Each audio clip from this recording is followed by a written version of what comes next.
দেখুন, এটাই গণতন্ত্রের ফ্লেভার বা গণতন্ত্রের সিস্টেম, যে মন্ত্রীরা থাকবে, বিধায়করা থাকবে, তাদের আন্ডারে প্রশাসন চলবে মুখ্যমন্ত্রীর নেতৃত্বে।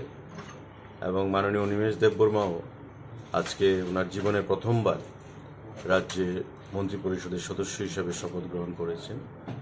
তো সরকারের তরফ থেকে একজন মন্ত্রী হিসাবে আরেকজন মন্ত্রীকে আমি সেখানে সাধুবাদ জানাই, ওনাকে ওয়েলকাম জানাই সরকারের তরফ থেকে।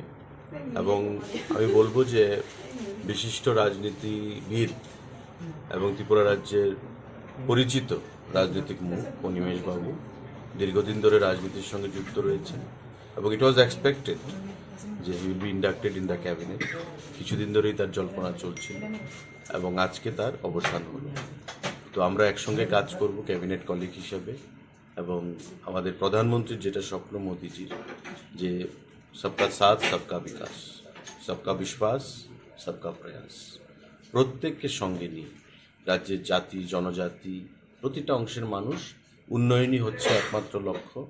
প্রত্যেকের উন্নয়ন করতে হবে এবং ক্যাবিনেটের কলিগ হিসাবে অনিমেষবাবুর কাছ থেকে আমরা সেটাই আশা রাখবো যে আগামী দিনে এক ত্রিপুরা শ্রেষ্ঠ ত্রিপুরা করতে উনিও সর্বস্ব দিয়ে চেষ্টা চালিয়ে যাবে এবং আমাদের প্রধানমন্ত্রীর লক্ষ্যকে বাস্তবায়িত করবে।